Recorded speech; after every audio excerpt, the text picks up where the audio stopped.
どうした？これで俺の気が収まるなら安いものだろう。わかった。は？いえ、本気じゃないよね。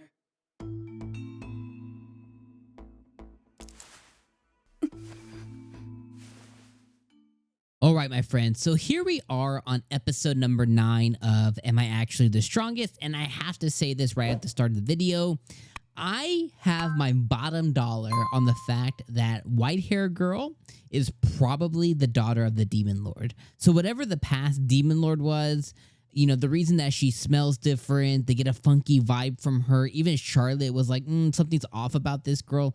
I bet, if anything, that she's the daughter of the Demon Lord who was like siphoned off somewhere, and that's why she's so awkward around people. It's like she's just never been around anybody. That's why she's so easily manipulated into the not scene, but like the scenario that she was in, you know, with undressing and stuff. This episode, like that's how she was so easily swayed. And of course, our boy Hart came and saved her, but he did it as his incognito character, Shui or Schwa or whatever.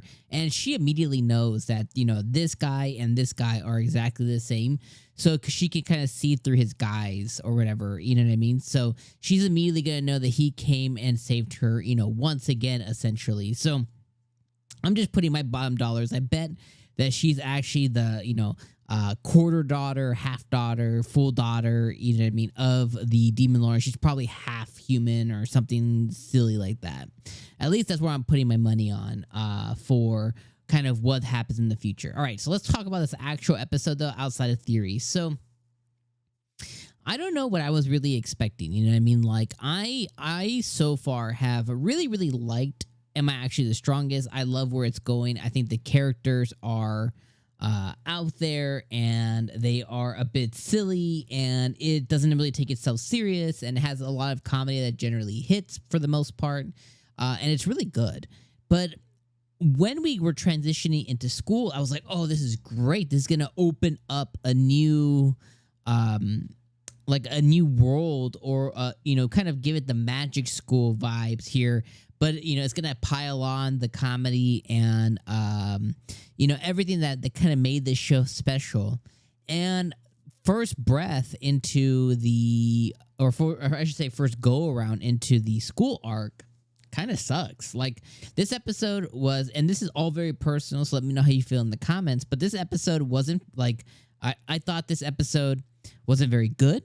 I thought all the comedic attempts didn't hit for me. Like, I don't think I laughed this whole episode. Like, not one scenario got me to laugh, you know? Of course, when he gets to school, there's a magic professor or something there. And, of course, she's tiny. And, you know, it's just very tropey and stuff. You know, she's very, very over the top. Of course, he breaks, you know, he does, like, the standard trope that he breaks the magic calculator orb magic ball thing, you know what I mean? So he's no longer the weakest, you know, all of a sudden. That teacher wants him now, very much so. So, of course, you know, he gets pursued by her. Of course, there's a bully on the first day, you know what I mean? On top of all that, too, you know, he does, in fact, live up to the thing that he said he was going to do, which was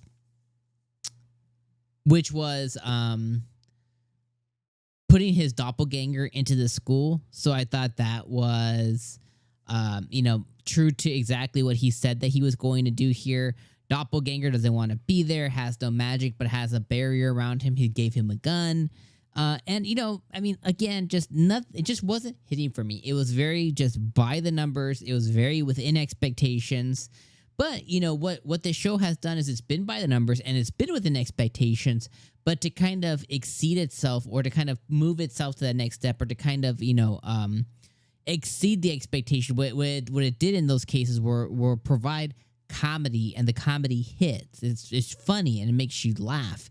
And even though that you can guess what's going to happen next, and even though you can predict, and it's predictable and it's tropey, it's funny. And this episode just wasn't that. Now, I'm going to look forward to next episode and say, okay, they're going to reel us back in. They're going to throw it out there. They're going to reel us back in. You know what I mean?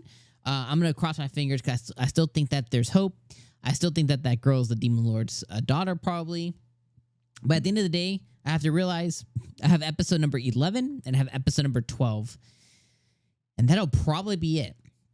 I can't see a Spirit Chronicles, type situation here where we get like a Rogue season 2 somewhere down the line. I kind of feel like this is all we're gonna get. So hope I'm wrong there, but I feel like it's a lot of buildup for us just to end. So I want to be wrong as always, but like I just feel like they're gonna try and shove this arc into the next couple episodes, and it's probably just gonna miss the mark. So.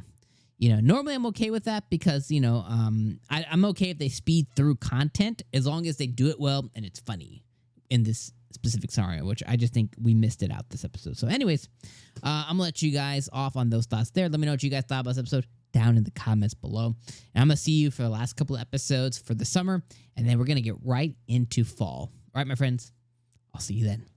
Peace out.